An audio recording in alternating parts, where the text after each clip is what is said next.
Today, let's have fun rating custom Magic the Gathering cards. We're going to start off with the Stern Pruner. It's a white, 1 generic, 1/2 human druid. Each player can't play more than 1 land each turn. Ooh. So what if there's like an Azusa after? Is it like a timestamp thing? If I play the Stern Pruner once, then the Azusa, I get the extra lands? I don't know.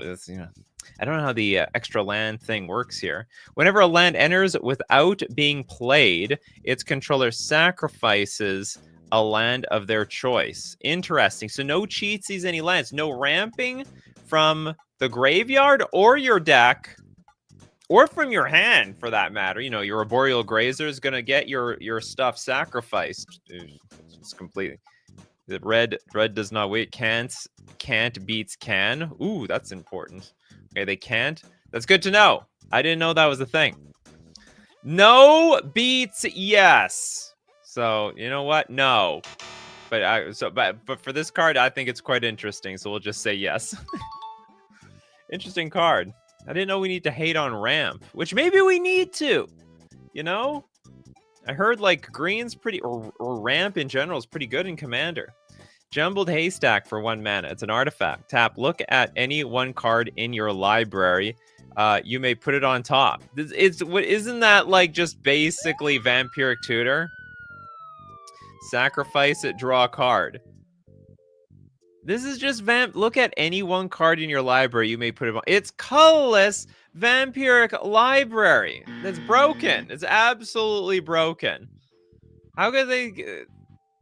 I guess you can play around it with Stony Silence or something. You can Pithing Needle the Jumbled Haystack in advance, but basically it is a colorless Vampiric Tutor. Search your deck for any card, put it on top of your library. You don't even lose life. Vampiric Tutor at least made you lose 2 life. You think it's better? I don't know if it's better. I mean, it's completely face up. Or are you saying because like you can leave it in play and then you can... Oh, on top of that, oh yeah, it's repeatable. Oh my god. You can do this every turn. Every turn you get exactly what you want. It's not a one-shot thing. I mean, if you desperately need the card right now, I mean, you can cash it in and go get it. But yeah, every single turn you can go get a new card. I wonder if the intent was to look at a card at random. Well, I mean, if that was the idea, it did not work out that way. Arg, where's my damned Pithing Needle? Oh, Jumbled Haystack. Yeah, it sounds like you're supposed to look for something in a difficult way. I don't know. It power creep print in Modern Horizons 3. This is beyond power creep. Way too strong. Way too strong. Okay, we have a super chat here from Benovsky. Thank you very much for your super chat. Gene, Ace Pilot. So if you want to submit cards for today's show, you can super chat. Don't forget to join my Discord. Instructions in the description. Where's Gene? Genie? How about Ace Pilot? I can't find it. Did you just post it or something? Gene, Ace Pilot. You didn't give it a name. I can't find it, Benovsky. I don't know where this card is. All right, moving on. Let me know when it's posted. Okay, we got Fishman. 2 mana for a 3/3 fish human. That's it. This is an incredibly lame card. I have to pay 2 mana for this 3/3 on top of that. I guess it's all in the flavor text. Give a mana fish, and he'll eat for a day. Teach a mana fish, and he'll eat for the rest of his life. Have a man love a fish, and we have a new problem. Okay, well, anyway. I mean, it's a legal card, but it's very, very uninteresting. It is a fish human, after all. Okay, next up, we got the Doom of the Forgotten. It is a 5 mana enchantment. 2 mana, mill 3 cards. Creatures your opponents control have Annihilator 1. Why would I want to do that? That sounds awful. My opponents have Annihilator 1. At the beginning of your upkeep, if Doom of the Forgotten is in your graveyard, your library has no cards in it, and you control no permanents, you win the game. Oh, I see. So if you have nothing, so it's like you want your opponent to attack you. Please attack me. I don't want to have anything on the battlefield. I don't think that's going to work the way you want it to, because you still need, and your library is your library is still going to have cards. Is this a legal card? Yes. Is this a good card? This is awful. This is just actively going to just destroy yourself. You're only milling 3 cards at a time. You have a long way to, and also, like, no one's going to attack you to no permanence while this thing's in your graveyard. Yeah, welcome back. This is the cheese stands alone. I don't know, on hard mode. I don't know how to best describe this thing. The damn draws. We got Chim Chim, Trunk Monkey. All right. I am confident the damn draws. It's giving us, so you're supposed to go into my Discord, post the card with the name of the card, super chat the name of the card, and I'll look it up and we can share it with everybody. Which the damn draws did. Chim Chim. Chim Chim. Is this from a cartoon I don't know about? 3 mana for a 3/2 monkey. Start your engines. I've been ready. I've been prepared for this. When Chim Chim enters, you may discard any number of cards that have start your engines. If you do, your speed increases by 1 per card discarded this way. When Chim Chim dies, your speed returns to 1. I don't get it. I thought your speed increasing was like level up, but I don't see any level up here. When it dies, your speed returns to 1. Oh, is it when you start your engines, when your speed increases, does the speed of all your vehicles increase simultaneously? I actually don't know about that. Because that's the only function of this card. It's like a way of getting from like 0 to 5 immediately. But at the same time, you have to discard the cards that you want to start your engines with. So that's a little bit awkward, you know? I want to speed up, but I gotta throw away the cards that are gonna speed us up, or that need that speed, or have the need for speed. Speed is a player mechanic, not a vehicle one. Okay, yeah, so we're moving fast. But anyway, it doesn't use it, right? They should have, like, if you can only block creatures with the, like, if they are at the same speed as you, or I guess if you're the one who's fast. If I'm at like speed 4, you cannot block any of my stuff unless you're at speed 4. Speed is just something you have as a player. You can only speed up once per turn, so this is a speed ramp. This is terrible. Speed ramp, you may discard, but you say you can discard any number of cards. Anyway, is it legal? Sure. I don't know how good it is. I mean, I just haven't played with Ether Drift, so I have no judgment here. Benovsky, you let me know when you fixed your card. We'll look at your card, Benovsky. I always look out for Benovskys on my show. Okay, the can down the road, and they are kicking it. Oh, it's so metaphorical.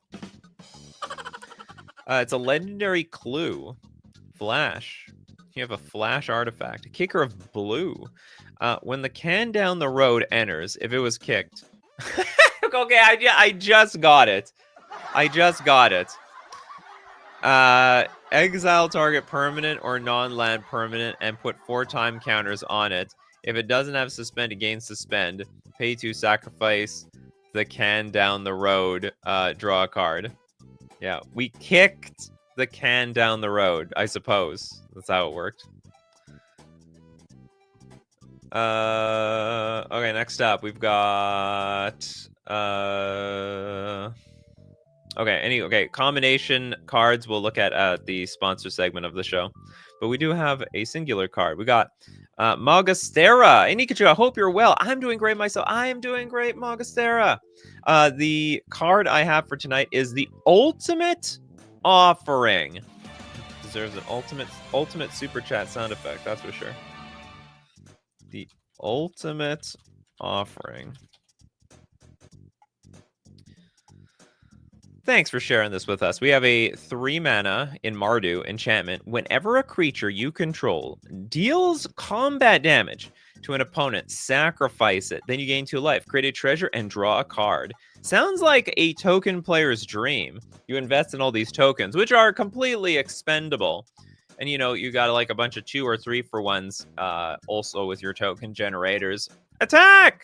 And you just completely cash in. You're going to draw more cards, gain a bunch of life, which are fortunately probably going to get you more token generators. Outside of that, I don't know how you'd use this, unless it would be with like undying cards. I don't know how many times I want to sacrifice my creature after dealing damage to the opponent, but I definitely could see a world where this is a massive card advantage card.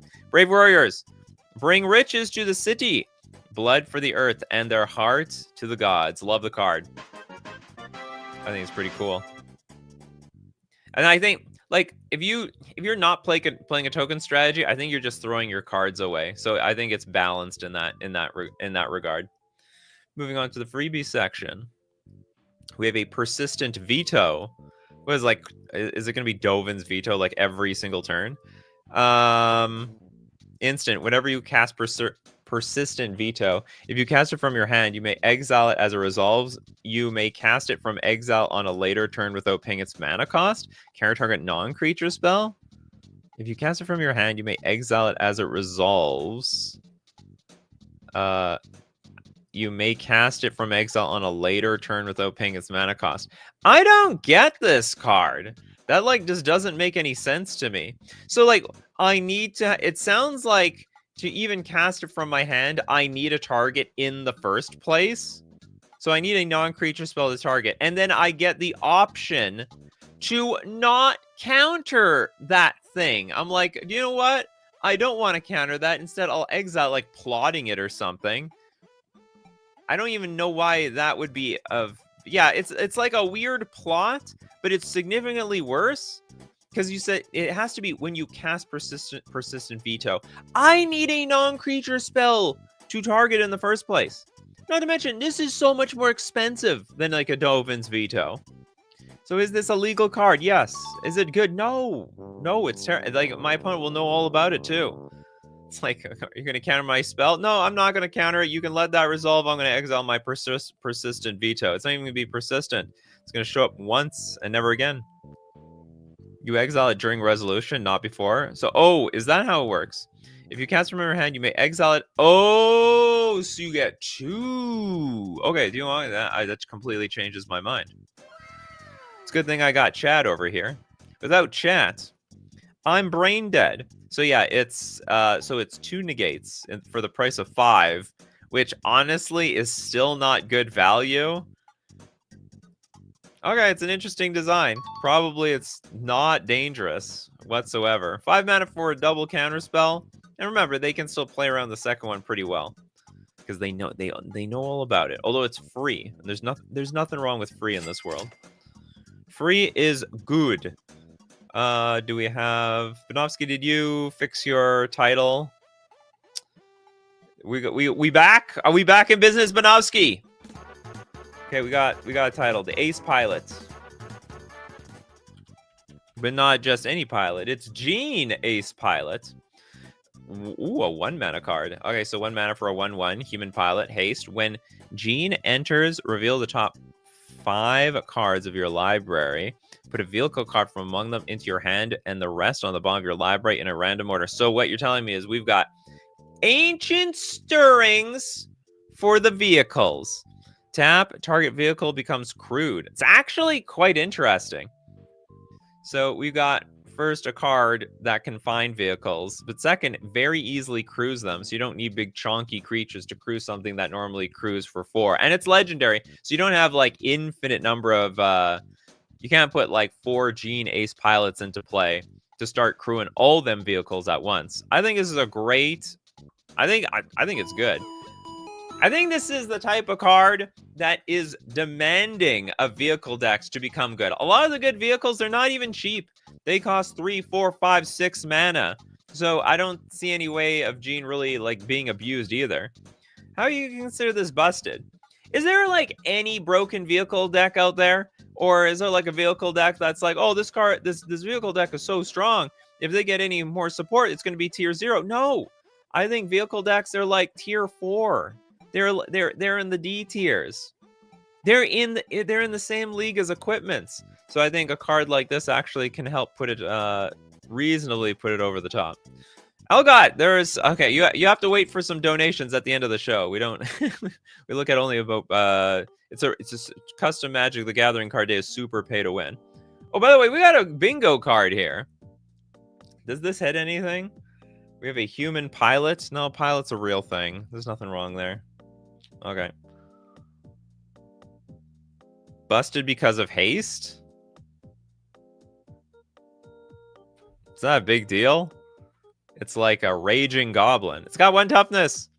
You just bowmaster that stupid thing down off the board, and it's gone. Okay, nice. Very nice card. Ice cream. You scream, I scream, we all scream for ice cream. Except me, I'm lactose intolerant. I was like, why do I keep getting bloated and diarrhea from eating ice cream? The thing is cold, but it's really hot on the way out. And then one day I figured out, oh, I'm lactose intolerant. No more ice cream for me. Sherbert. It's good for me. Okay, 2 mana for a food. Exhaust. This just seems very strange. Exhaust, tap for a red. Exhaust, tap for a white. Exhaust, tap for a black. So like when you, it's like exert, right? So we exhaust and then it has to tap down for a turn. I hate these mechanics that I can't read anymore. This is not good, you know? One day we're just going to read Magic the Gathering cards. I have like no idea what it actually does. Pay 2, tap, sacrifice this artifact. You gain 1 life for each exhaust ability this artifact has that hasn't been activated. So you gain 1. Oh, I see. So we exhausted and ate the pink.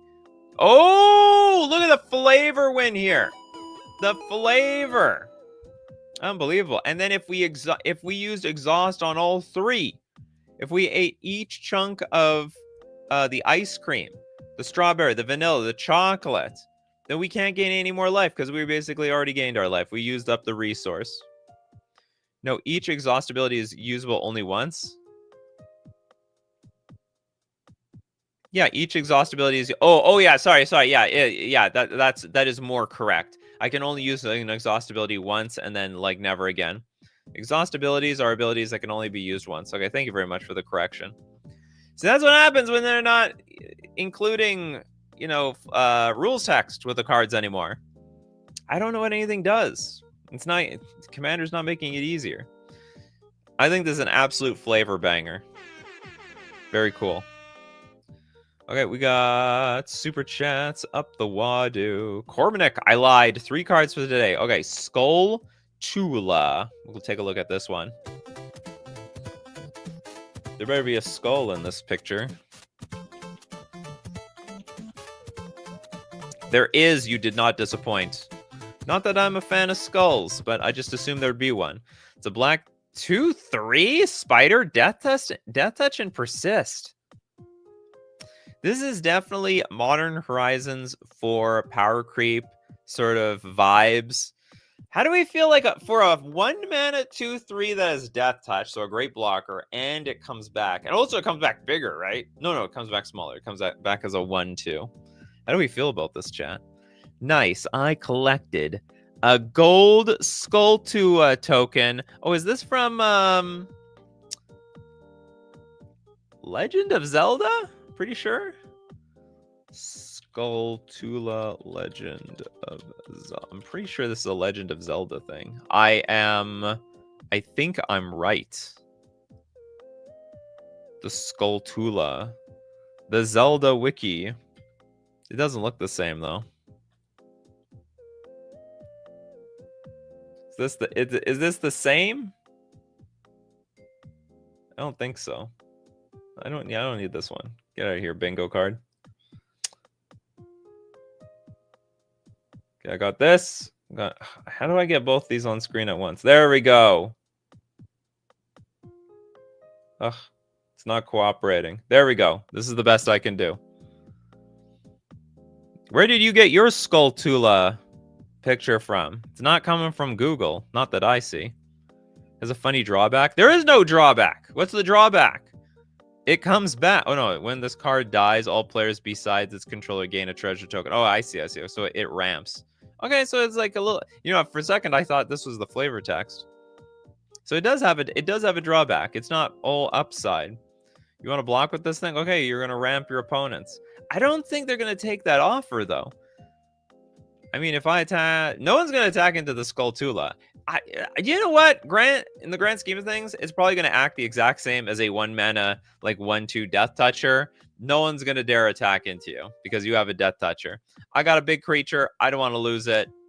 You know what? I'm going to pass on attacking into your Skulltula. Shouldn't be gold. It's not multicolored. Ooh, you're right. It should be black. Black frame. Didn't they give you something though? I can't remember. Did they give you a heart piece? It's been a long time since I played The Legend of Zelda. Bless. Silver border bless. Target creature gets +1/+1 until end of turn. Oh, it's a half of a white mana. Moving on. Templating! Oh, God. Okay, Arrogant Angler. We have a 3-mana 0/3 human peasant. Whenever Arrogant Angler attacks and isn't blocked, flip 3 coins. For each flip you win, create a 1/1 blue fish creature token. If you lose all 3 flips, sacrifice Arrogant Angler and create a 9/9 blue Kraken creature token. Oh my God. I have to lose all my flips. Well, okay, so what are the odds? It's 1 in 8. So there's a 1 in 8 chance I'm going to get a 9/9, and there's a huge chance that I'm going to get a bunch of blue fish anyway. It sounds like, why is it that if I win the flips, I get fish? If I lose the flips, I get a 9/9. Shouldn't I just give the 9/9 to my opponent? When there are dots at the bottom of a post, that means that there are multiple images in. Yeah, I know. I honestly didn't really want to waste my time with the unset cards. I don't care. They're not particularly interesting to me. I'll give them 1 card, and then I'm done with it. Coin flip. What is this, Pokemon Pocket? What is this, Pokemon TCG? I used to play the Pokemon TCG. They gave you like a coin to flip, and it wasn't balanced whatsoever. But a lot of cards required flipping a coin. It's probably just a rumor. Well, anyway, flavor-wise, I think it's bad, but I guess it's okay. Flavor-wise, it's just a weird card, flavor-wise. Okay, we got Super Chats. We got Raid of Storms raiding the chat with Gore. Magala, Dark Eclipse. Gore, Magala.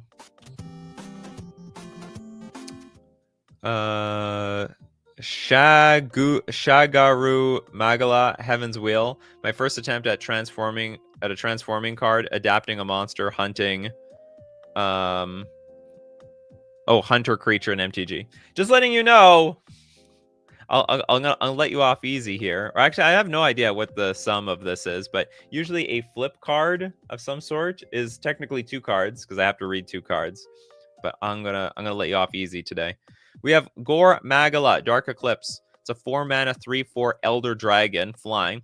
As Gore Magala enters the battlefield, goad 1 creature each opponent controls. Ha! Fight, dance, my pretties. During each opponent's end step, destroy all goaded creatures that player controls. That sounds rude. During each opponent's end step. So then they don't even have a creature to defend themselves with. Well, I guess it doesn't matter. They attacked with it. And then for 4 mana, we can transform it. By 4 mana, I mean 4 white mana. Strange transformation cost. That's going to bend your mana base, that's for sure. And it turns into a 9/8 Elder Dragon with flying. At the start of each turn, goad 1 creature each opponent controls. I like this, actually. I like this idea. Making people fight it out. Goaded creatures. So it kills Shieldred instantly. Would it? During each opponent's end step, destroy all goaded creatures that player controls. And Shagaru Magala has indestructible as long as there is a goaded creature on the battlefield. That sounds rude. That sounds very, very rude.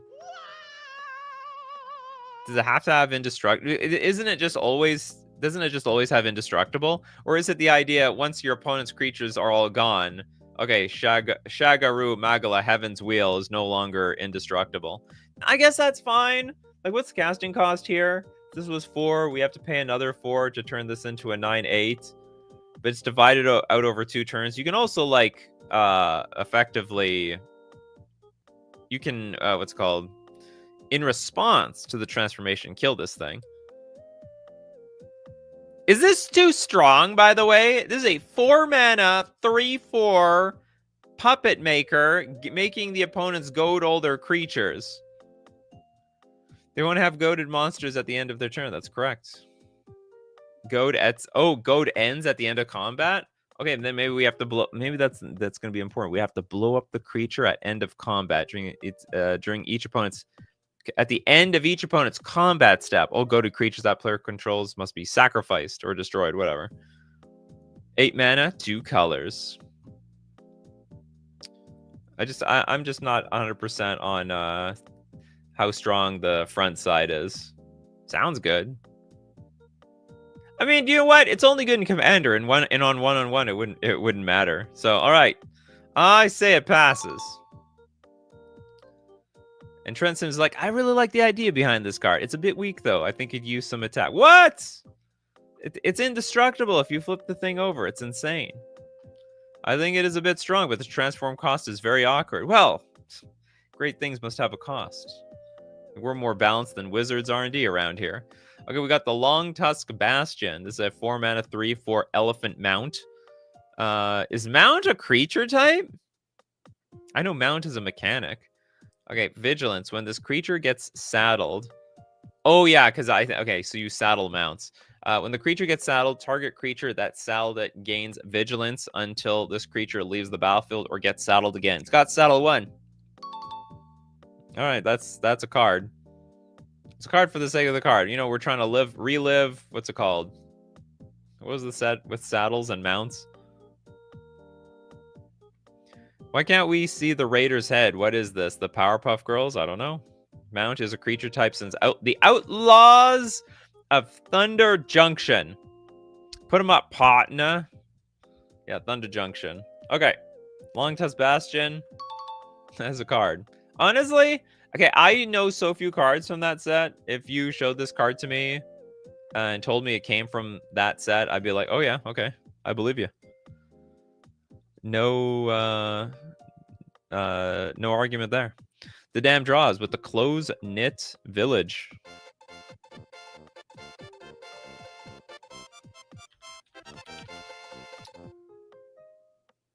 Hey, Close-Knit Village. Ooh, we got a land. I love my lands. Legendary Kindred Land, Human Territory.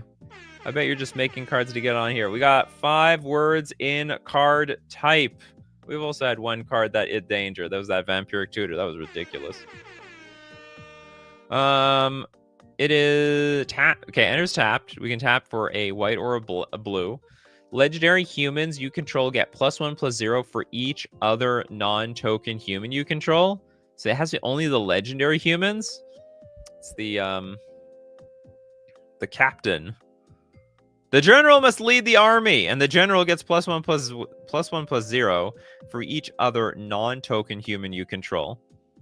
It's like the opposite of the Lord of Atlantis, where the Lord of Atlantis makes the people bold in the face of battle. Instead, it makes the general more bold in the face of battle. I think this is okay.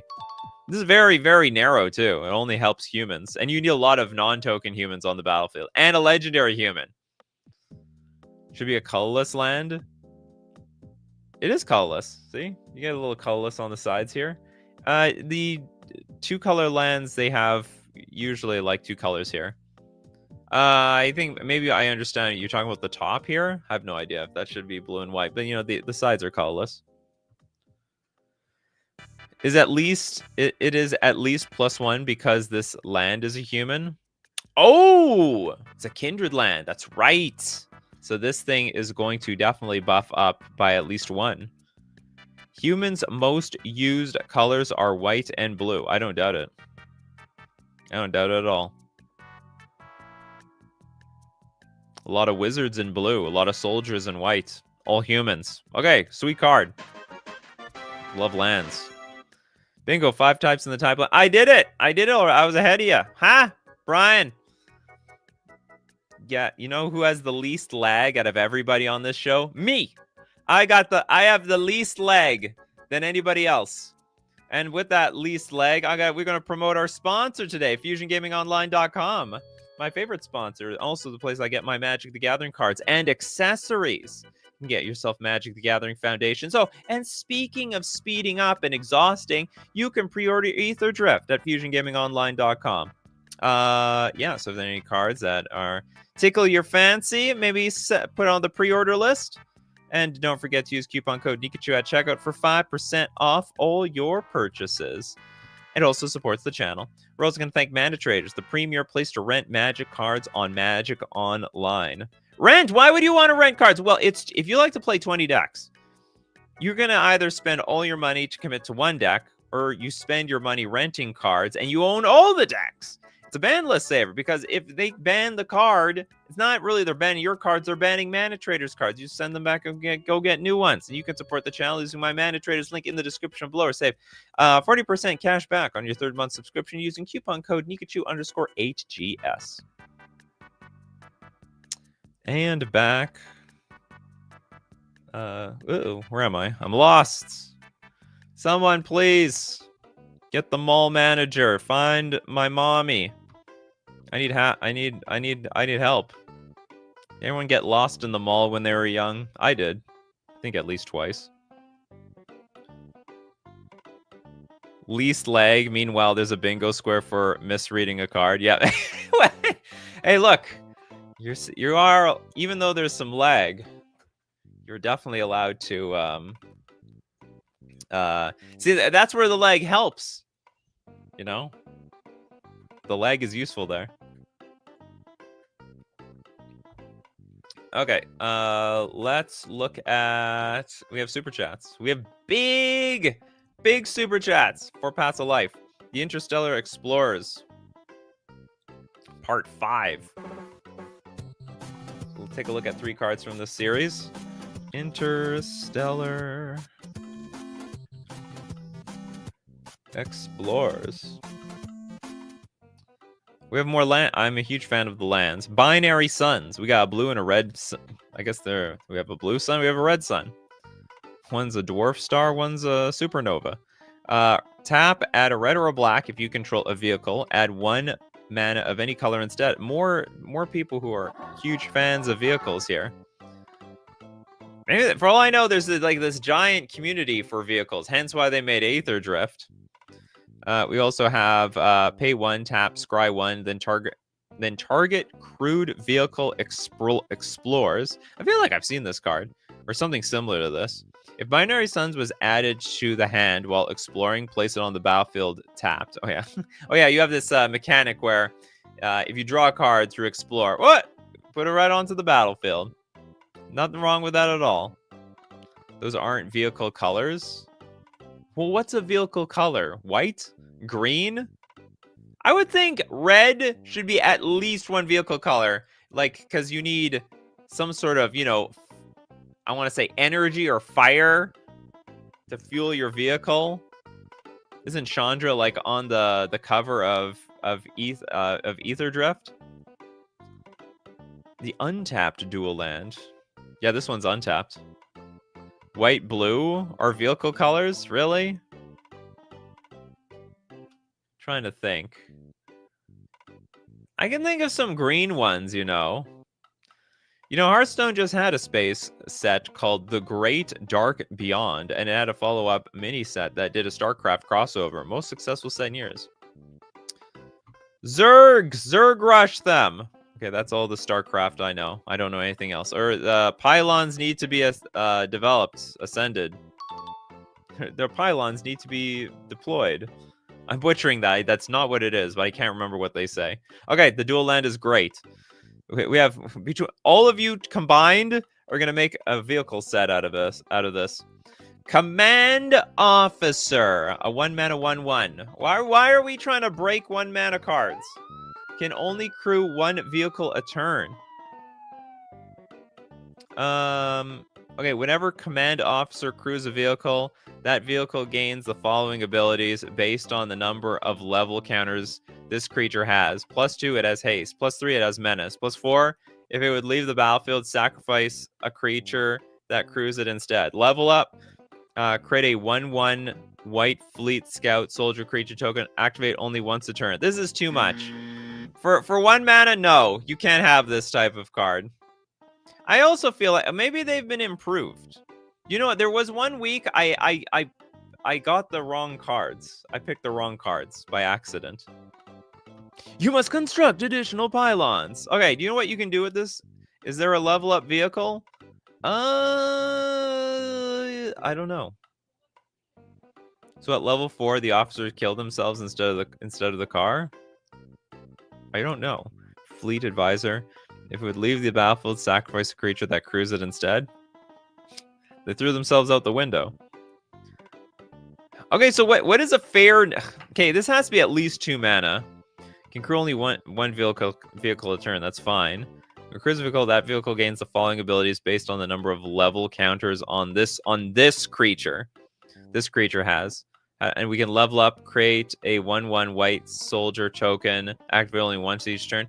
Like, we're getting just too much. It's like, we get it. Usually we have to pay something to level a card up. We are getting something to level the card up. So this plus, like, I don't, just the cheapest vehicles imaginable are insane. I will say, like, again, vehicle decks are very, very poor. This card would make them better because this card is just a little 1/1 nothing if there's no vehicle on the battlefield. Yeah, the vehicle gains the abilities. Wait, you can level up for free? If so, that's busted without the vehicle stuff. Hold on, do we have level up? Oh, I think you're right. We can level up for nothing. It's just a 1 mana 1/1. Okay, like, I have no idea what the mana cost of this thing should be. It's probably got to be like, maybe 4 mana. This is crazy. It's like we get, like, it's a 1 mana get 2 creatures, and each turn we get a creature. You can see how that's a problem, right? So they're probably, what you have to do is the level up is like you have to pay a cost, like even mana. You have to pay 1 mana to level it up. Don't get creature. And you can give your vehicles all these things. Otherwise, it's just you can ignore all the rest of the text. It's just a 1 mana 1/1 that gives you another 1/1 every single turn. It's like, it's just completely free. Okay, we have 12 mana for a 10/10. It's a space sail super carrier. The fleet vehicle, flying, vigilance, double strike, and barrier 5, which is a protective mechanic. Whenever space sail super carrier is crewed, it gains a shield counter and the following abilities. Why do we need more shield counters when we have barrier 5? It becomes an artifact creature until your next upkeep. Instead, it may explore up to X times during your turn, where X is the number of creatures that crewed it. It is indestructible if a fleet crewed it, and also tap vehicles you control are indestructible this turn. Crew 10. That's wild. Oh, is it a 10/10? Or do we have to be more than a 10/10? 10/10! It's a 10/10.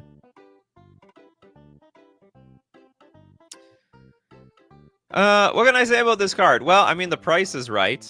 Yeah, it's, in my books, if you make it 1 billion mana, it can say whatever you want it to say. It's the cards that cost like more than 10 mana, they're supposed to win the game. And honestly, it doesn't even win the game on the spot. It doesn't have haste. It's a vehicle. It still needs to be crewed like anything else. It probably could use Banovsky's card that crews anything. Together, you'll have... He doesn't even one-shot anything. So this definitely is a card. It's one of those cards you have fun for getting into play. Star Trek approves of this card. Is this a Star Trek thing? I can see this inspired by Star Trek, but I don't think it's directly Star Trek. Trent Sims. Or maybe it is. I don't know. Okay, let's look at Sora, Warrior of Light. Sora.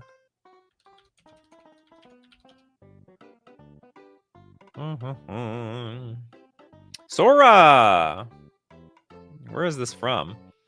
Another card game. 5 mana for a 3/4 human warrior. Vigilance and haste and prowess. I hate all those I hate everything about it already. Thank God it's 5 mana. You know what? If Wizards made this card, it'd be 1 mana probably. Whenever you cast a sorcery spell, create a 1/1 red and white dog knight creature token with vigilance and haste. Whenever you cast an instant spell, create a 1/1 blue bird wizard creature token with prowess. So basically, we took Soul Scar Mage, we took Monastery Mentor. We sort of like just meld them all together into one big pile, and we got a card. And frankly, honestly, for 4 mana, I think this is definitely playable. And not only is it playable, I think it's fair. You might even be able to go down to 4 mana. Because the real power to this card is being able to rattle off a bunch of spells at once. And honestly, Monastery Mentor isn't even like the big head honcho these days anymore. It's like fine. We missed the flavor win bingo square when we did the ice cream. Was there a flavor win? Oh, wow! Flavor win, figuratively and literally. Because that was the ice cream. Delicious. Tokens should be legendary since they are obviously Donald Duck and Goofy. Are they? I don't know. Okay, cool card. Okay, we got Philocities, Trainer of Heroes.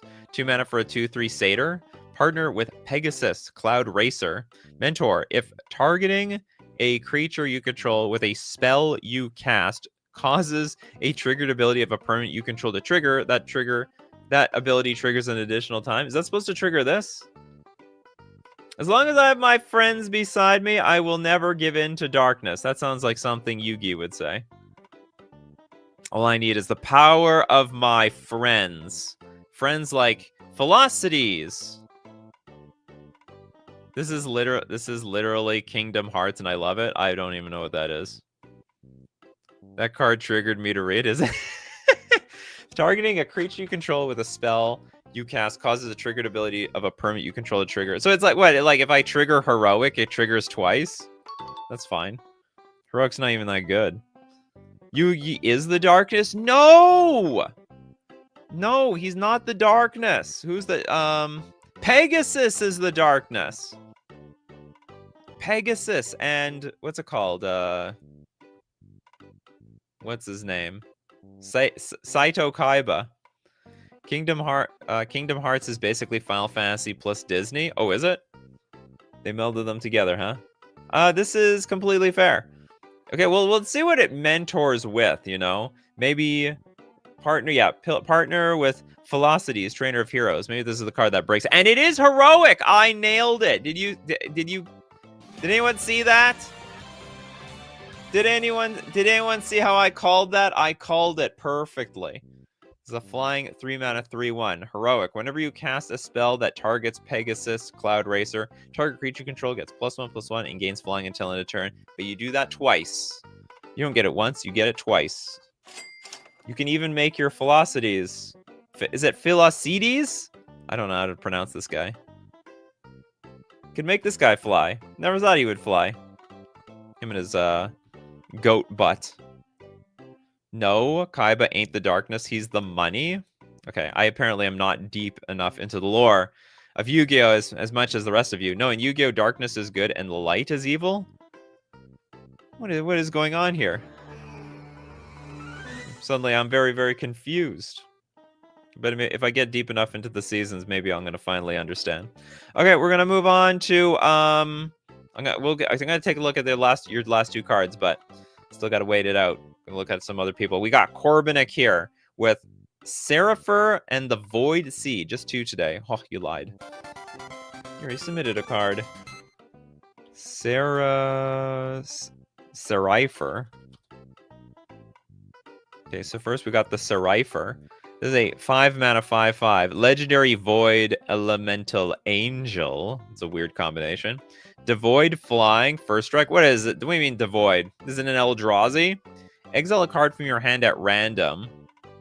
This creature phases out. Activate only if you have 3 or more cards in hand. That is a sweet ability. Basically, it's like Shroud in some cases. Okay, tap, pay 3 life. All opponents reveal their hands. You may then choose and exile 1 card from among them. That's insanely powerful. It's very powerful, but I don't know if you want to spend 5 mana on this thing. But you get to Thoughtseize everybody every single turn, their best card. Is this like too strong? Yugi plays Dark Magicians and Kaiba plays Light Dragons is all that means. Oh, okay. I see. The Blue Eyes White Dragon!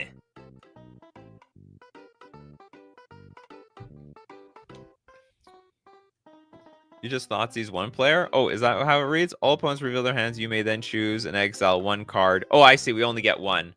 Only 1. But you know what also is pretty powerful? Everyone reveals their hand. Everyone knows what everyone's up to.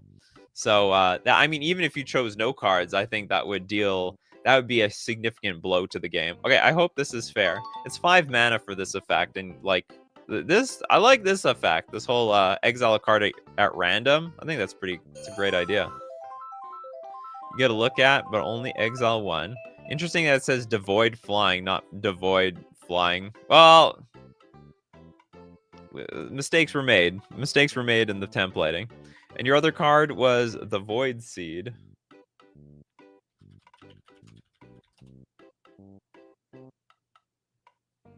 It's like it's a giant brain, sort of.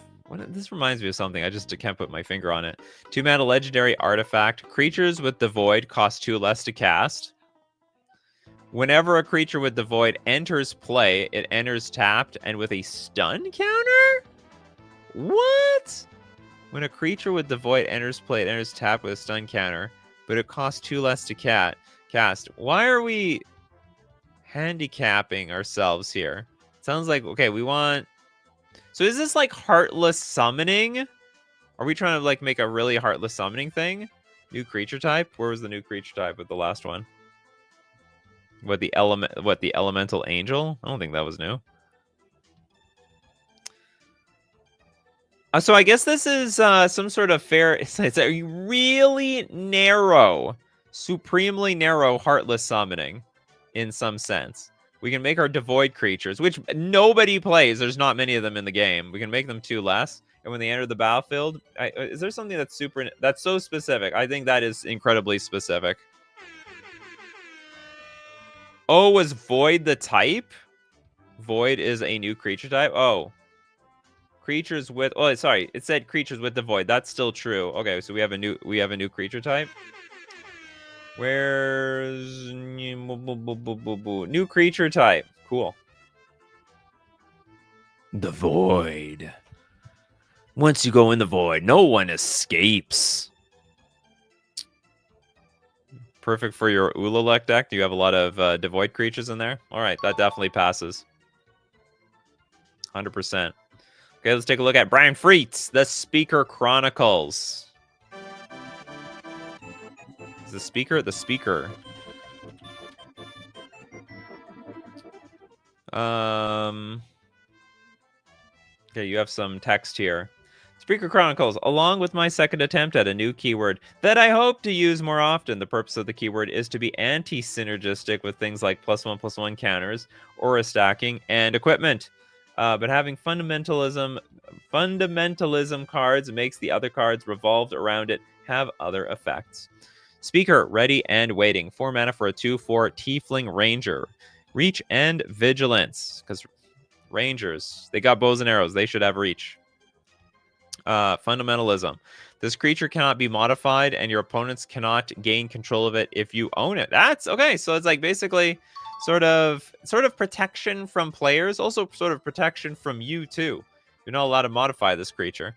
When another creature with fundamentalism enters, Speaker deals damage to target creature or planeswalker equal to that creature's power. Also very interesting. And you know what I love about this? I'm going to give you some bonus points.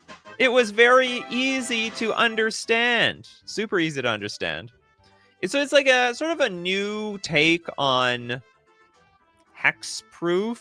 Like, it's not totally hexproof. I mean, you absolutely can blow it up. There's nothing wrong with that. But, you know, it's harder for your opponents to swipe your creatures or meddle with them in some capacity. You have -1/-1 counters. You keep them. You keep it to your own business. You keep your hands to yourself. It'd be very interesting in a set with -1/-1 counters. I think that's the idea. Sky Shot. Oh my goodness. 4 mana instant. Destroy target artifact, enchantment, or creature with flying. Then repeat this process for each creature you control with fundamentalism. Oh, I see. So I thought we were just going to repeat the process. Period. So if we have a fundamentalism creature, we get to destroy 2 creatures. Or sorry, destroy a second artifact, enchantment, or creature with flying. And we get to keep repeating this for each fundamental creature we have on the battlefield. I think the price is right, too. Maybe destroy target artifact, enchantment, or creature. Maybe you can have it at 3 mana. Because if you have no fundamental creature on the battlefield, I think 3 mana for this effect sort of sucks. It's definitely fair at 4. 100%. Can't be modified. I hear Undying combo card. Maybe it's possible. Anyway, so for 4 mana, it's definitely fair. Probably you could make it more aggressive at 3 mana. Because I don't know how many of these fundamentalism cards you're going to have on the battlefield. But they're going to be hard to cast, right? Like, they're going to soak up your turn. So, like, 4 mana seems like a little much to me. Maybe you could get away with 3. Definitely a great idea. Okay, back to basics. The name exists already. You can't use the same name. We already have a back to basics card. Haven't you heard of it? Like, non-basic lands do not untap during their controller's untap steps. So immediately disqualified for the name. However, we'll read it anyway. 2 mana instant. Target creature and all creatures with the same name gain fundamentalism until end of turn. So I guess your tokens. Creatures with fundamentalism cannot be modified, and so on. Had this sword crafted in an armory, and yet you don't know how to make another? I don't get this card. Target creature and all creatures with the same name gain fundamentalism. How does that have anything to do with the sword? Or is it like, oh, the idea is like we all lost our swords because we can't be modified anymore. It's like a 4 mana Force of Vigor, but it can scale. You know, and you can't play it for free. Like, you're not playing this card for free. You're dishing out 4 mana. You're gonna play it the hard way. You know, there's no easy way of doing this. How can a creature gain that? It's a paradox. Gain fundamentalism. They gain fundamentalism, and then all of a sudden you got to lose all the counters. All auras get removed. All auras head for the emergency exit. Jail all the equipment. Put the equipment back in the armory. And then make those pylons. Green Terror of the Peaks, yeah, possibly. Anyway, so outside of the name of this card, totally fair. Oh, can we use this on an opponent's creature? Target creature and all creatures with the same name gain fundamentalism until end of turn. Oh, that's interesting. So, your opponents cannot gain control of those creatures if you own them. I'm just wondering, can I target an opponent's creature with counters and make them lose all of them? Just out of curiosity. What I mean is, Force of Vigor is pop for 2, but you have alternate cost, so this is 4 mana pop X, exactly. 100% agree, Positron. State-based effects don't modify. No, I mean, like, let's say something is equipped by someone attacks with a equipment. Can I, like, back to basics the creature and then they lose the equipment? I was at first assuming this would be designed to have the same name as actual cards twice. I did not. Can I get the new intuitive mechanic space for bingo? That is not this one. Oh, yeah. Okay, so the fundamentalism, well, for the most part. Where is the new intuitive mechanic? Well, it was intuitive until we hit this thing. Back to basics, slime against humanity. There would have to be some rules clarifications on what modified as a verb means. Yeah, maybe. Yeah, it was intuitive up to this point, but I like the idea. I like it. Okay, next up. Let's Let's look at Winter Fox, Starfall Sorrow.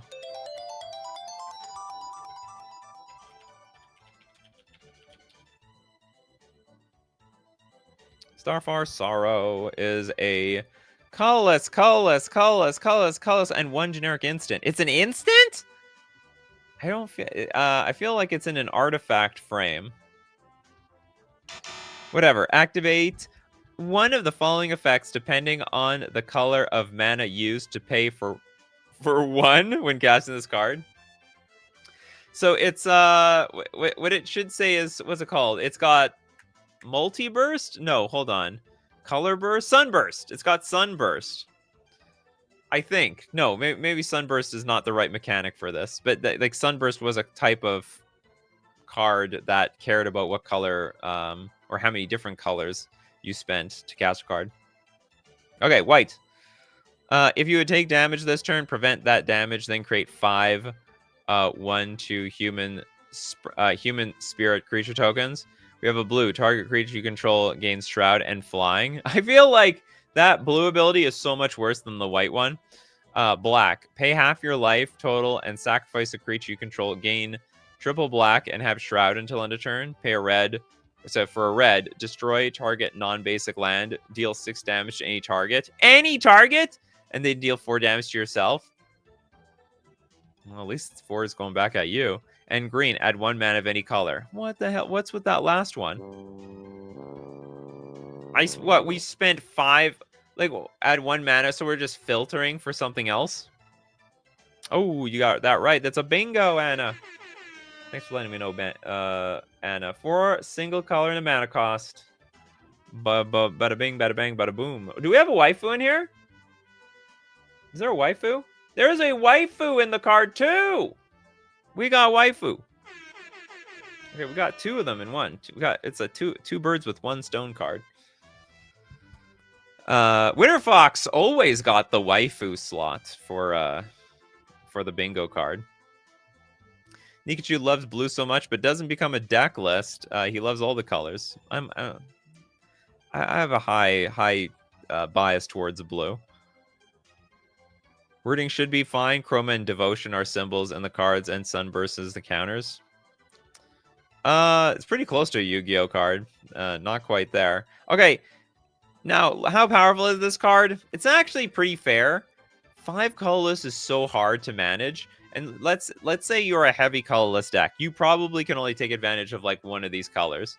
I mean, I can't guarantee it. I mean, maybe Chromatic Sphere, Chromatic Star can go a long way to fixing your mana. I mean, I can see a world where, you know, between some, like, not Chromox, but Mox Opal can help fix your mana to enable most of it. But I have a feeling that if you build a deck around Starfall Sorrow, you're basically looking at 1 to 2 of these abilities that you can use. So I think this is a very doable card. Very cool card, too. And then we got Nova the Space Wolf. What do we have for here, Nova? Introducing the Legends of Runeterra mechanic. Keyword lurk. We lurking, huh? Okay, let's go look up Zursai.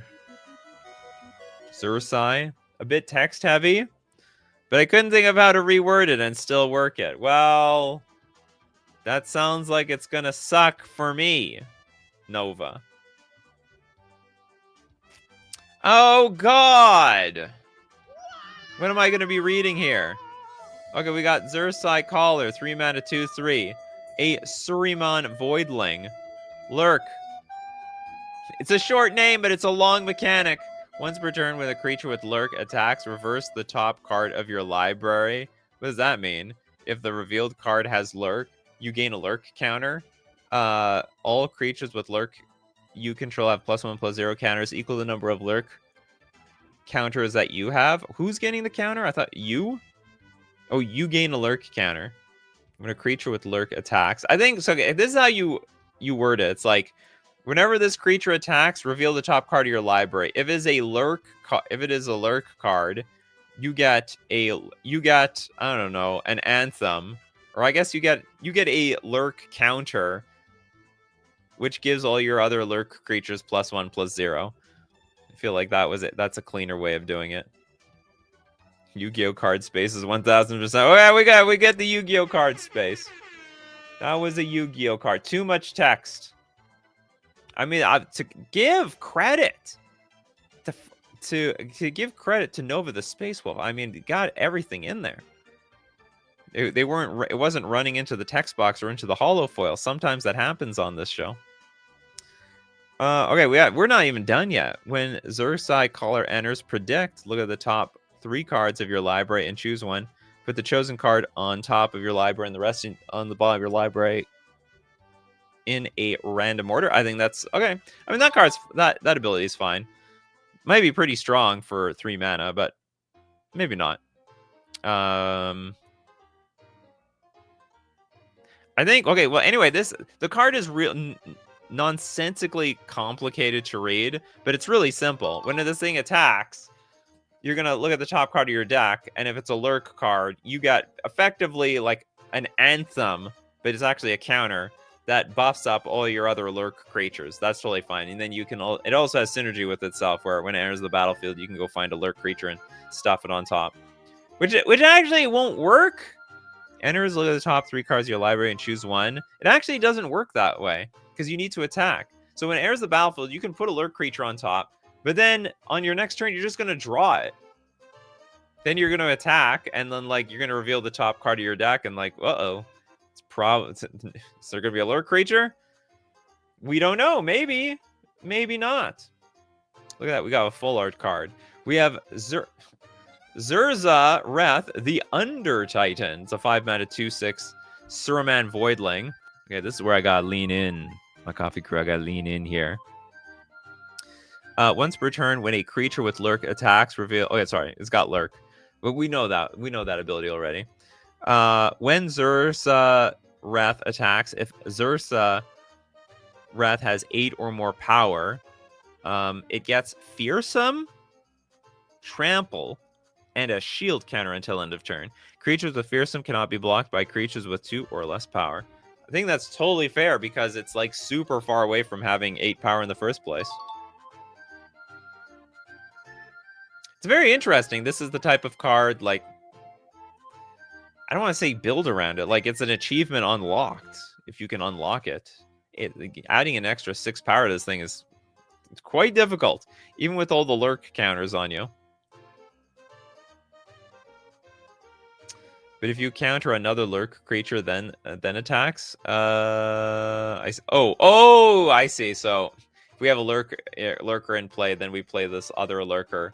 We stuff a lurker on top. Yeah, that would work out. Yeah, makes some sense. Fearsome, the opposite of Skulk. Yep, or something like that. In that domain. Okay, totally fair. This whole series is way more fair than I thought it would be. Call the pack. The pack of cards. 2 mana for an instant. As an additional cost to cast this card, shuffle 1 card from your hand into your library. Easy. Reveal cards on the top of your library until you reveal 2 creatures with lurk.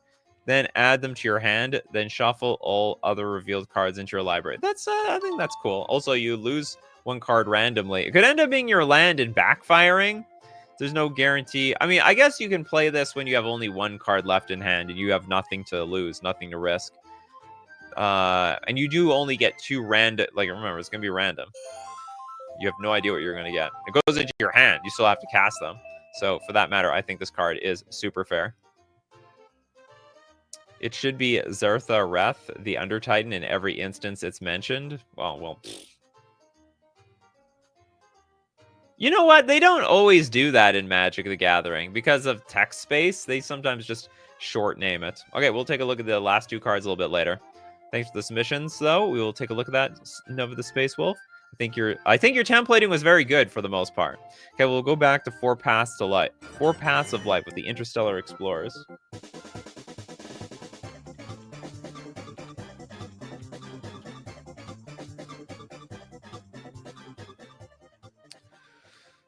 Sorry, I thought it was going to be the special wormhole.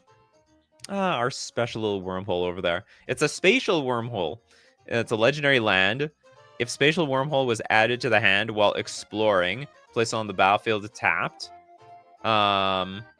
You know, honestly, this makes me feel like there should be some sort of card that, like, if you explored lands to your hand, they just come into battlefield tapped.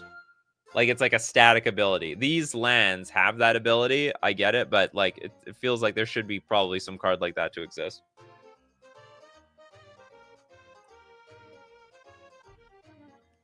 Tapped at a colorless, then we roll a 6-sided die. Be my guest. 1 or 2. Why are we gambling here? 1 or 2. Each player destroys a creature or vehicle they control, then draws a card. That sounds terrible. Oh, God. No, God, please. 3, 4, or 5. Target crude vehicle explores twice. 6. Reveal cards from the top of your library until you reveal a land. Place on the bottom tap. Then place spatial wormhole and the rest on the bottom of the library. Okay, this 1 or 2 is too strong.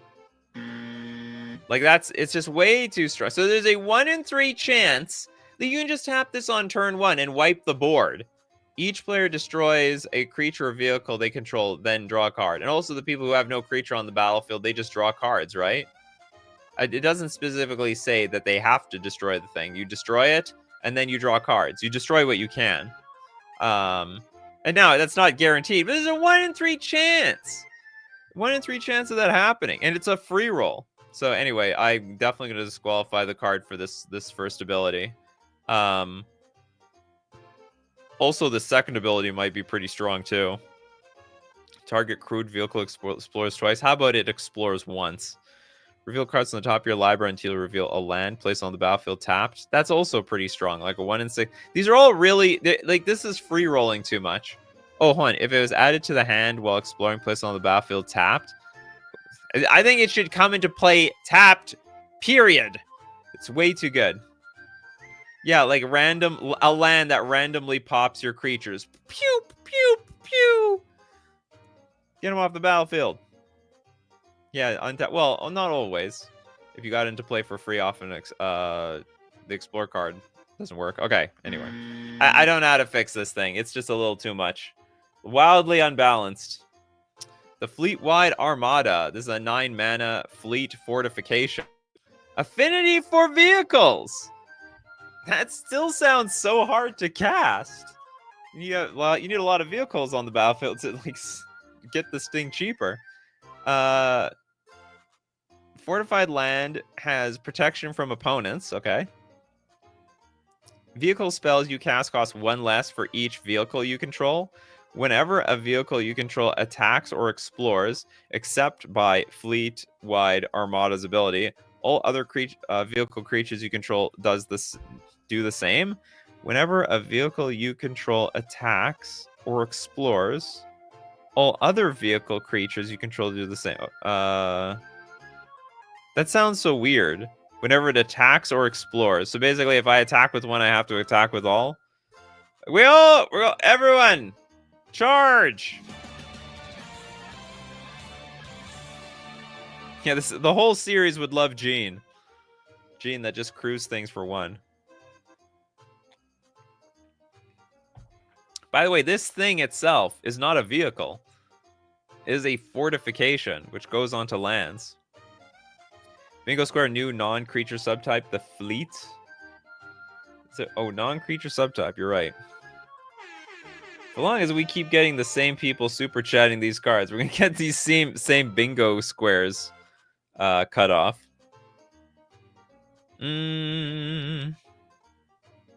Honestly, I don't know how to judge this card. It's very expensive. So, I mean, if it does anything broken, then it can do that. The affinity for vehicles is a bit weird, seeing as vehicles are pretty clunky. So, realistically, I guess you get 2 vehicles in play, and then you can cast this for 7. Yeah, that's okay, I guess. Yeah, 2 explores. You got that right. Thank you so much for your cards for Pass the Life. Okay, Trent Sims. Let's take a look at your last few cards.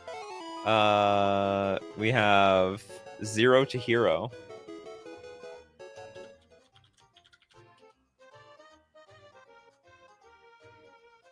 Zero to Hero and Hercules. 0 to Hero is a 2-mana. Oh, it's an instant adventure. That's weird. Oh, so like it's like a split card, but the adventure is on one side.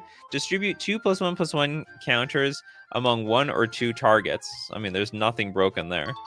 They say that till this day, the adventure template remains a hard beast to slay. What is this? Oh, so then it transforms into something else? Hercules, the divine hero. This is a 6-mana 7/5. I don't understand how this card works. Oh, it's a night and day card. That's so weird. Okay, so I guess during the day you can play 0 to hero. During the night you can play with Hercules. 6 mana for a 7/5 god. Trample. Each creature you control with a divinity counter on it gets +3/+0 and has indestructible and is a god in addition to its other types. Heroic. Whenever you cast a spell that targets Hercules, divine hero, put a divinity counter on target creature you control. Another heroic spell. You couldn't find the proper adventure template? Well, honestly, I can't help you in that department. I don't make my own bingo. I don't make my own custom cards. It's not. You cast the creature after the... Oh, okay. So this was literally... Okay, so it actually was just a regular adventure card. We got a spell on one side, we got a creature on the other side. On the one front side of the card. So 6 mana 7/5 trample. So they have divinity creatures. If you have divinity counters. But these aren't divinity counters. Shouldn't these give divinity counters? Like distribute 2+1/+1 divinity counters or something? Or is this for like a different... Were there other cards that gave divinity counters? Heroic. Whenever you cast a spell that targets Hercules, put a divinity counter on target creature you control. You had it all figured out. Hercules gives them. Hercules! Strong! Who's stronger, chat? Hercules or Thor? Do you think Hercules could pick up Thor's hammer? That's the question for chat today. It's a very important question. It's a question that needs answers. Okay, next, let's take a look at the damn draws. Mr. Coffee and Mr. Radar. Oh my god, I've been waiting years for this.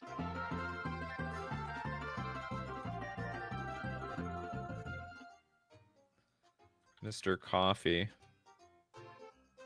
and Mr. Radar. It's another Spaceballs reference. I used to always say, now that I have my coffee, I'm ready to watch Radar. And that time is today. Mr. Coffee. It's probably best to read it from here. Okay, black. It's a split card, which is pretty cool. Oh, it's a fuse card, so you can get both at the same time. Black enchantment. During your upkeep, create a coffee artifact token with sacrifice this artifact, add black or blue, scry 1. And then we have Mr. Radar, a blue 1 generic enchantment. Whenever you scry, draw a card. Oh, is this just not a door? Is this a door? This is because it says it's an enchantment. Okay, so it's not fuse. I'm assuming it's not fuse. Maybe you couldn't get the templating. You couldn't get the door templating on the card thing. Yeah, it should be more of a room. I bet it was trying to be a room, but maybe the custom card generator just didn't give you the room to make it a room. It hasn't been updated to do that. Yeah, whenever you scry, draw a card. And then we're going to draw a card from our Mr. Coffee. I love it. You got your coffee machine. What's all that churning or bubbling? You call that a radar machine? No, sir. This is Mr. Coffee. Would you like a cup? Of course I do. I always drink coffee before I watch Radar. You know that. Everyone knows that, sir. Everyone knows that. Something to that effect. I have to watch Spaceballs. I watch it once every like 10 years. It's awkward to watch it by yourself, though. It's better to watch. It's better watching movies like that with somebody else. Okay, next up, let's take a look at the Raid of Storms. What do you have for us today?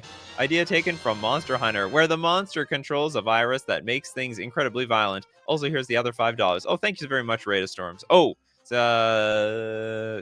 idea taken from... Okay, so thanks for the $5. So we're going to use that as a don't... You know what? I said it's okay. That last card was on me, so we can use that as a super chat, or sorry, donation food at the end of the show. What else do we have here? Okay, you have another actual donation here, which is I'll throw in literal Yu-Gi-Oh cards with Changying Supreme Sovereign and Yong-Wan the Sinister Sovereign. Chang Ying. Okay, let's take a look at this. This is very deep in the lore. They make their art very colorful and flashy. Keep firing, a-holes! May the Schwartz be with you. May the Schwartz be with everybody. Okay, 6 mana for a 6/6 Dragon Warrior. Haste Trample. Chang Ying Supreme Sovereign gets +X/+X, where X is the number of exiled cards. If a card becomes exiled, except by this effect... it's a Yu-Gi-Oh thing. You may exile target non-land permanent an opponent controls and any card from that player's graveyard. So if a card becomes exiled, except by this effect, so basically if a card is exiled by any other way, you may exile target non-land permanent an opponent controls and a non-land permanent and any card from that player's graveyard. That sounds insane. Whenever a card becomes exiled, like even from the graveyard, so when I surgical extract something from the graveyard and I can exile something on the battlefield, and this thing has haste and trample. That is wild. If you could, would you eat sushi every day? Tough question. I like sushi. I like sushi a lot. I don't know if sushi is on that list of food that I can eat every single day perpetually to the end of my life, though. Pizza is. I'm pretty sure I can eat pizza. I can eat Pizza the Hut every day. So an exile is a 3-for-1. Sort of. I guess the thing that you exile, then you exile something from the board and something from a graveyard. So yeah, it's like it's a super exile.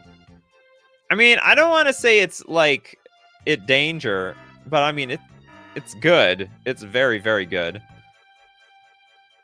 It is a Yu-Gi-Oh from the archetype the Sword Soul. I think it's probably a very good commander. It's probably a very good commander. I mean, I could be wrong. This exiling thing might be insanely busted. It could be super busted. Especially since there's, like, imagine this was Scavenging Ooze. Yeah, this can't be. It's that ability is too strong. It has to be something like, if a card would be exiled, you can pay 2. If a card would be exiled by anything except Chang Ying, then you can pay 2 to exile a permanent or something. Like, there's just too many cards out there that exiles cards from the graveyard. Like, even Relic of Progenitus. There's so many of those types of cards. Should be 10 mana. No, I think you just have to tax the effect at the bottom. Or maybe you make it... Maybe that's a solution, too. You make it 10 mana. You guys should have made a simpler card like Shangan. I don't know. You absolutely can catch a freebie, Anna. You got it. Your name is on it. Do we have Pegman in the house? Where's a show where Pegman's not here? Okay, let's go to Long Yuan, the Sinister Sovereign. This is also a 6 mana 6/6 haste trampler Dragon Warlock. Is this like the Titans? It's got like a Titan vibe to me. Like we have Croxa and Uro. Anyway, this has haste, trample. When a dragon enters the battlefield under your control, draw a card. This ability triggers only once each turn. That's fine. Whenever an opponent casts their first non-creature spell each turn, deal 4 damage to that opponent. Holy cow! Whenever an opponent casts their first creature spell each turn, deal 4 damage to that opponent. We're just bolting we're super bolting ourselves. We're rift bolting ourselves every turn. This is like a super Eidolon of the Great Revel. It's I think it has to be just more expensive. I could see this card like being a card. It just has to be more. I don't know. Maybe it has to be like triple black or quadruple black, double red. This is a little too easy to create.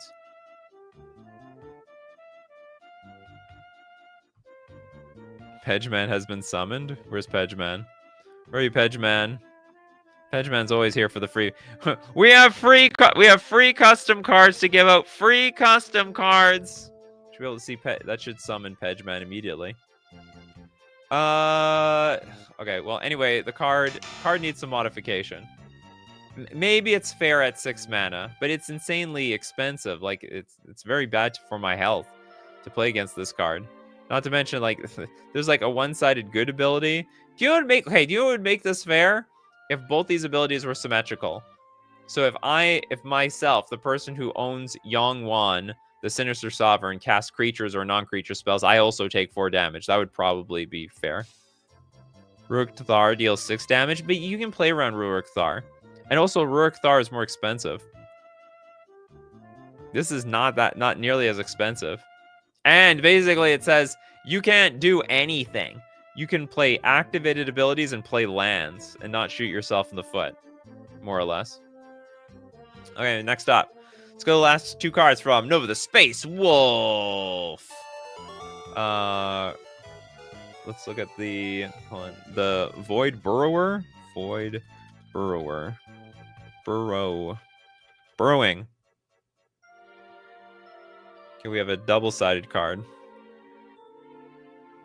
Oh my god, there are 2 of them! Okay, Rek'Sai, the Void Burr, is a 3-mana, 3/6 Shuman Voidling Noble. Also has Lurk. When Rek'Sai attacks, you gain a Lurk counter. Oh, you get it no matter what!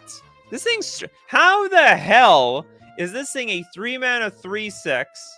And we had... What was it? This was like a 3-mana, 2/3. How is that balanced? This is like a strictly worse version of this card. You don't even have to look at the top card of your deck to see if you have a Lurk card on top. It literally just has Lurk on it immediately. Like you just get the Lurk counters. You attack, you get a Lurk counter. At the end of the turn, shuffle Rek'Sai into your library. Ah, okay. So there's a bit of a downside. When Rek'Sai attacks with 10 or more power, transform it. Is it even necessary at that point? Sounds pretty win more. Okay, 4/7 trample Lurk. When Rek'Sai transforms, search your library for up to 3 creatures with Lurk, reveal them and add them to your hand, then shuffle. When Rek'Sai attacks, you get a Lurk counter. I don't even know if you're ever going to see the second side of this card. The first side is really hard to enable. Okay, I'm not going to lie. You balance the card out perfectly with this at end of turn shuffle Rek'Sai into your library. But then it makes it really bad. Maybe not impossibly bad because you do get the Lurk counter, but it's not particularly amazing. I don't think you're going to attack for 10 with this card. And if you are attacking for 10, I think you're winning anyway. This will never transform without haste. I think the idea is as you build up Lurk counters over the game, then ideally you're going to attack for 10 with this. I don't think it needs haste. I think you're all exaggerating. I think if this thing can transform, you're winning. Like, you have 7 Lurk counters on you. You're giving your creatures +7/+7. Your Lurk creatures, anyhow. Forgot what somebody said. Is that supposed to have haste as with the as the flavor of the show, or sorry, of the game? I wouldn't be familiar. So as is, it's fair.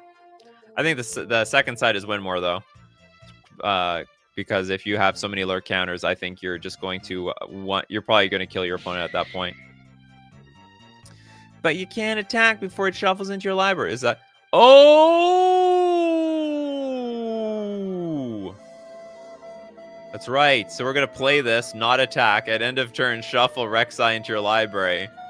Big sad face. Oops. F's in chat for Rek'Sai, the Void Burrower. Burrowed itself right into your deck. Never got to see the light of day. Never got to do anything. Okay, well, yeah. You know what, Nova the Space Wolf? That's why we have chat here. Chat is very smart. Catches those things before it leaks out into the real world. Imagine Wizards made a mistake like that. It's like, whoops. How do we... That's an oopsie. It's okay. Okay, next up, we're going to take a look at the damn draws. The Mask of Oblivion.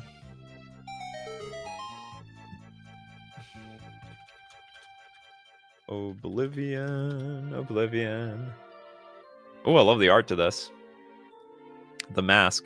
3 mana Shackle. Shackle target player. Shackled player discards 2 cards during each of their upkeeps. Shackled player draws a card during each of their end phases and unshackle for 4. Where's the downside? We shackle a player. They discard 2 cards during each of their upkeeps. But then they draw a card during each of their end phases. So what this does say is it's an interesting card. Because if you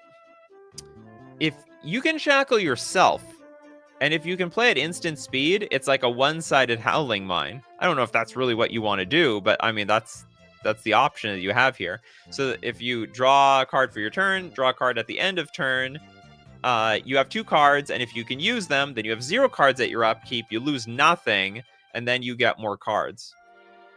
Discussing the rules? Yeah, we can give that. Discussing the rules. We love to discuss the rules. Yeah, that works out.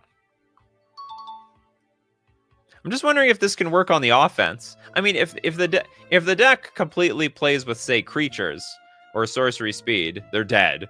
Like, they just can't win with this card on the battlefield. Like, maybe some sorcery speed... I guess they're not dead. They still get their 1 card for the turn. Yeah, I guess they still get their 1 card for the turn anyway. The shackled player pays the unshackle cost? Yeah, absolutely. But if you shackle somebody else, they will actually hate you because they can't play their turn, really. Well, they still can. Like, let's say they have no cards in hand. They discard cards to hand size at the beginning of the turn. They'll just draw their card for the turn and play it. So I think the idea is you can sort of screw with someone. Is it oppressive? No. Oppressive? I don't think it's that bad. Honestly, I think it's all upside. Let's say you have 7 cards in hand. You put on let's use it. You use it on someone who has 7 cards in hand. They draw an extra card for the turn, but then they can just discard it on their next turn.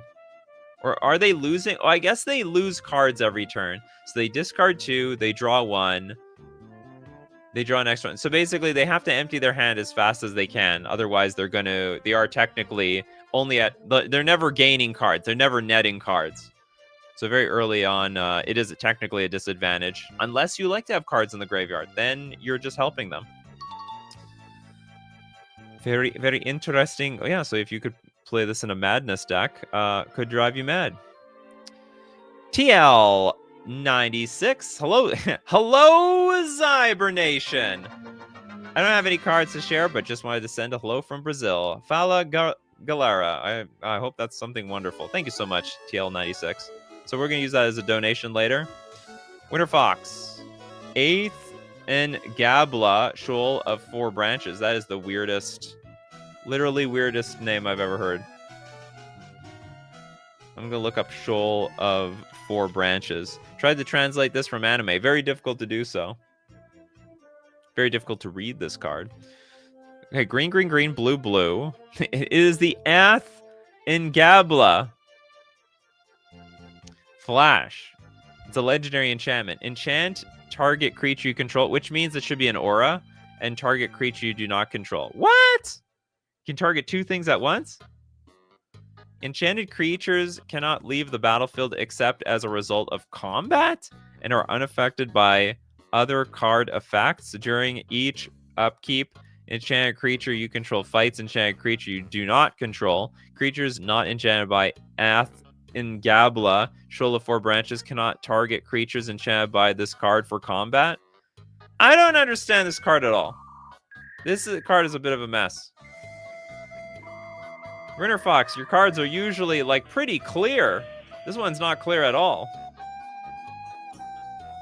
Ooh, we got 5. Oh, we have 5 cards in the name. 5 words in the name.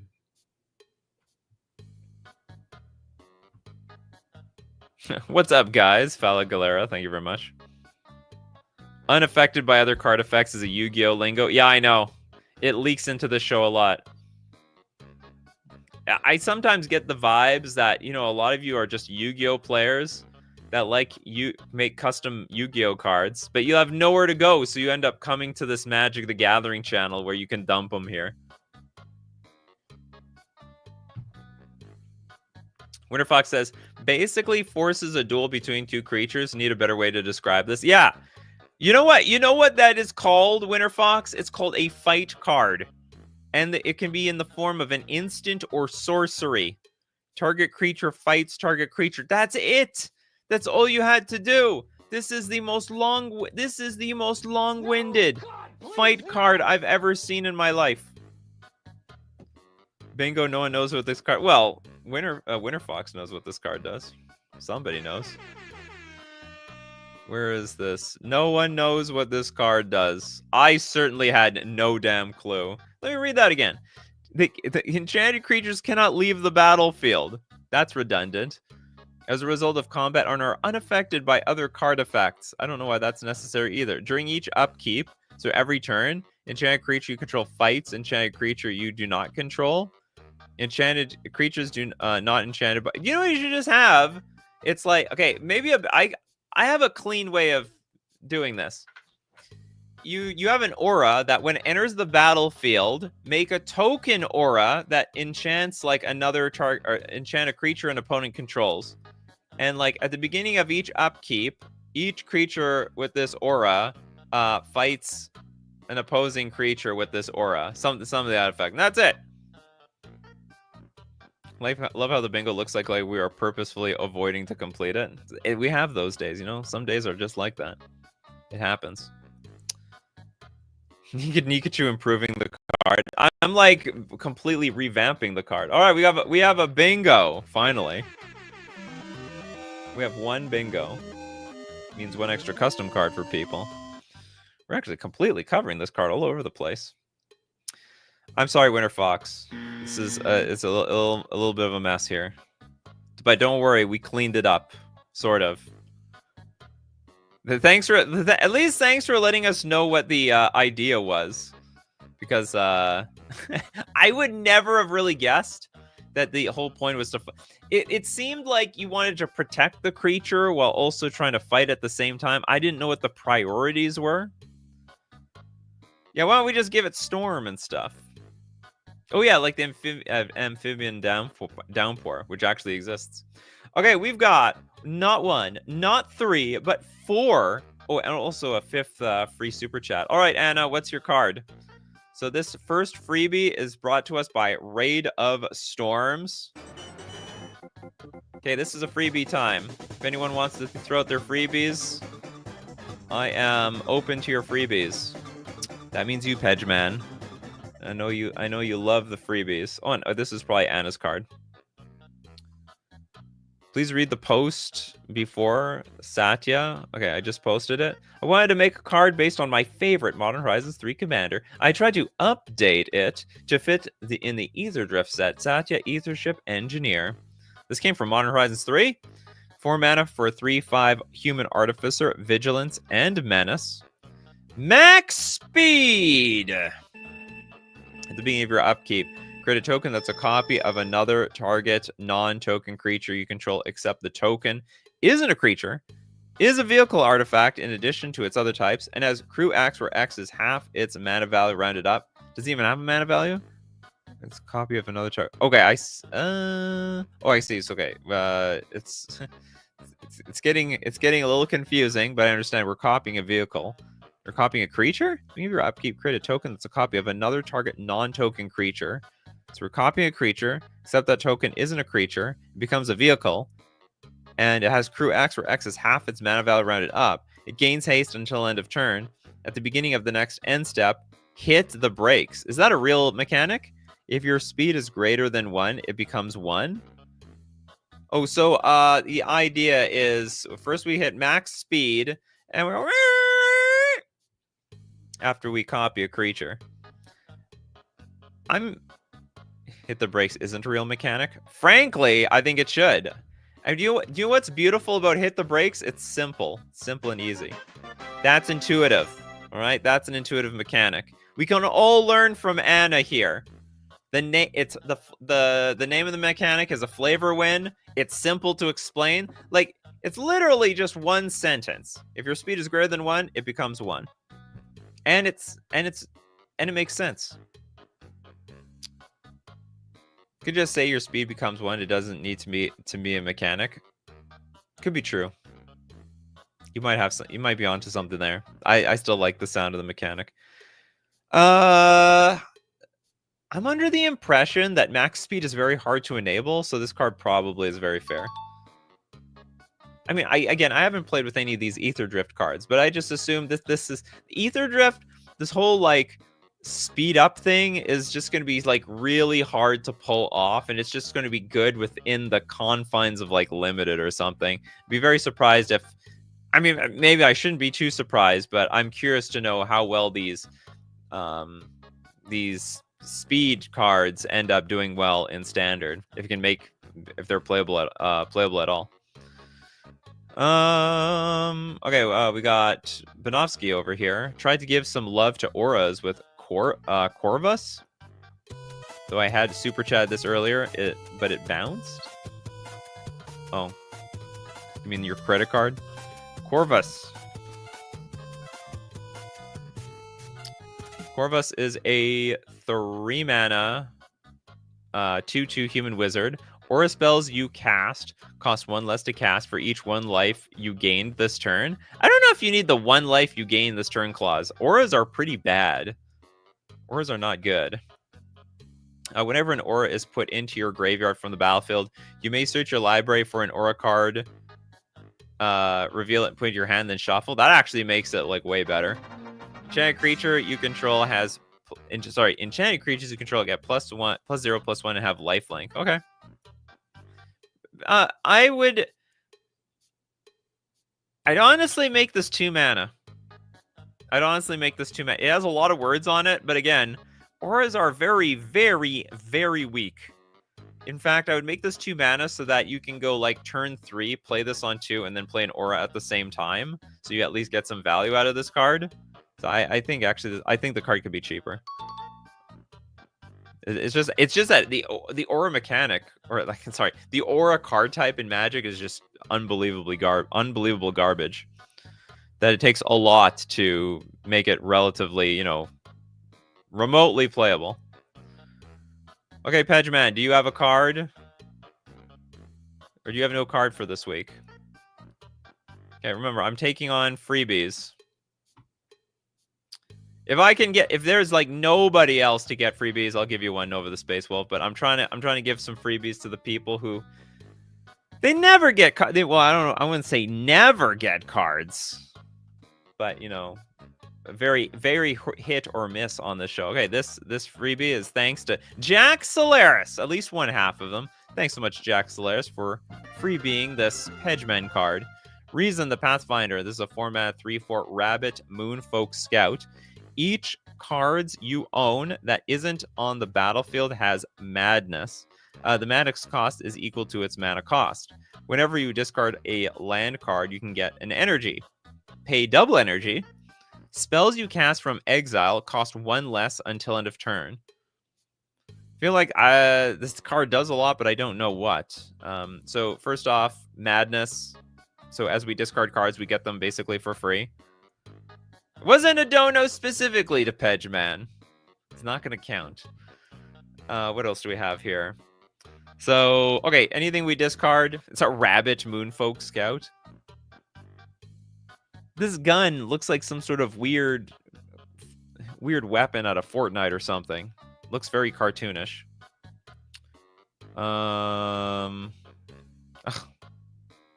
All right. Let's give the dono to Pedgeman. Dono to Whoops, wrong color.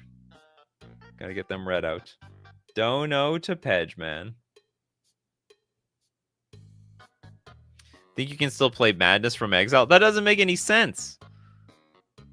Each card you own that isn't on the battlefield has Madness, I suppose. But how do you discard from Exile? Oh, maybe is I guess if there's Rest in Peace or something, if you discard a card, you can you can play it maybe from exile. Well, actually, can't you always don't you still get Madness even though you're discarding with Rest in Peace on the battlefield? Madness is when discarded exile it, then cast for Madness cost, if not put in the graveyard. Oh, so weird. Okay, whenever you discard a land, you get an energy, pay double energy. Spells you cast from exile cost 1 less to cast. Okay, well, we learned the rules. You pay up front to get a little bit of Madness later. Is this a card, Mystic Tomato?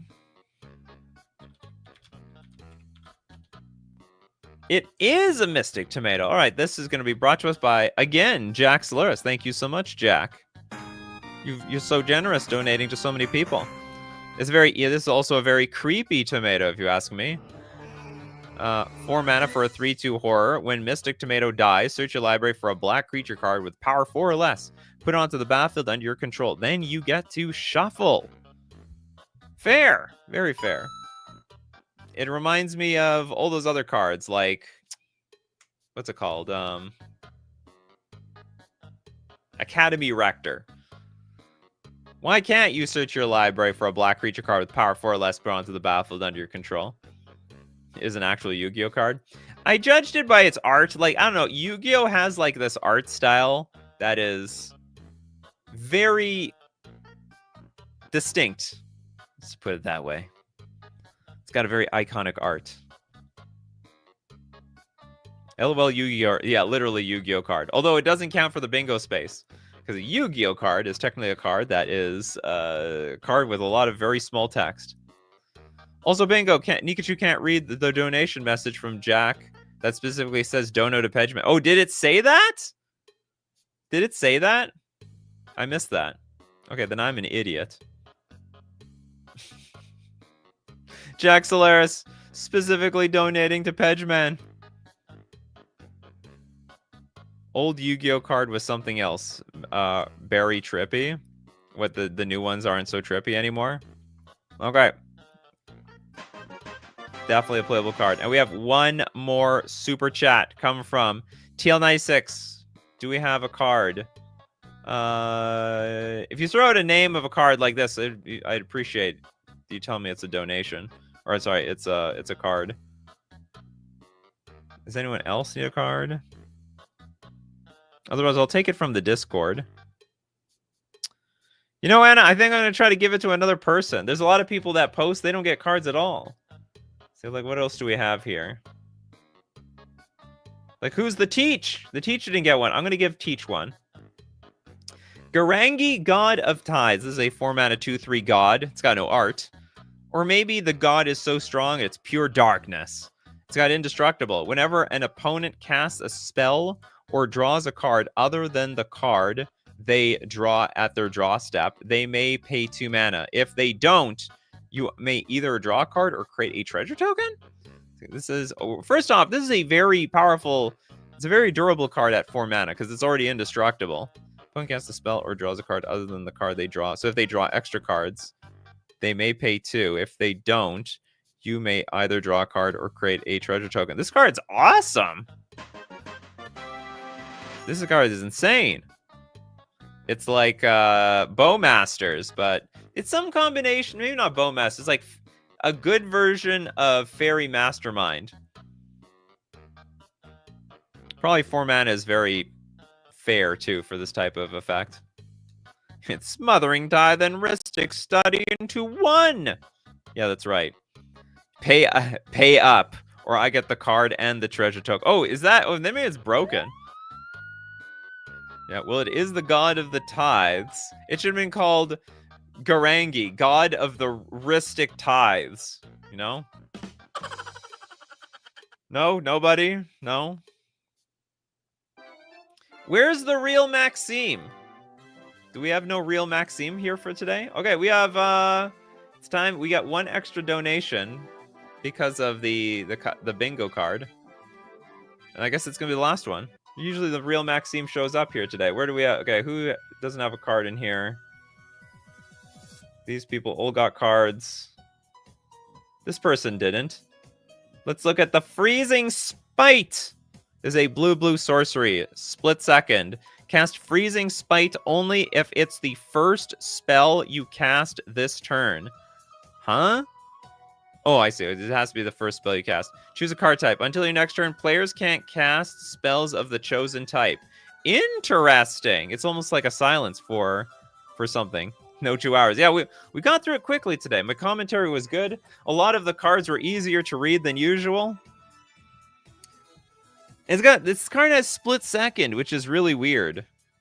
Okay, so it has to resolve. So I cast the card, and then no matter what, you can't play your instants, you can't play your sorceries, or you can't play your creatures until the next turn? One card type. Oh. What do you want, Anna? Okay, Anna, you seem desperate. What's your card? I'm going to make an exception. You seem exceptionally desperate. I'm going to make a small exception for you. I just don't know what your card is. Okay. Anna wants one more card. Bob Sloth, 3 mana, 3/2, Incarnation, Toxic, 1. Whoops, that's the wrong sound effect. 2 mana, tap, create a 1/1 green insect creature token. If a creature died this turn, target player gets a poison counter. It's almost like, what's it called? Revolt? Is that what I'm thinking of? No, I thought there's like a mechanic. If something dies, something happens. All right. Thank you very much for joining me today. I hope everyone had fun. I had fun, as usual. We do this 3 p.m. Central Standard Time. Thank you very much for everyone who supports the show. If you're a patron on Patreon, a member on YouTube, or you super chat to be part of the show, or even super chat so other people are part of the show, they get to contribute their custom cards. And thank you so much to everyone who is here today, not only helping me interpret these cards, but also contributing, like Positron, Benovsky. We got Jay Sober, Anna, the Jada, Jess. We got Pedgeman, Steve Cooper, Brian, Dadam Draws. We got Harrison here. Winner Fox. You guys are my coffee crew. The Zyber Nation. Keep bringing them coffees, and we'll keep brewing up the magic. Take care of yourselves, and I will see you at the next cup.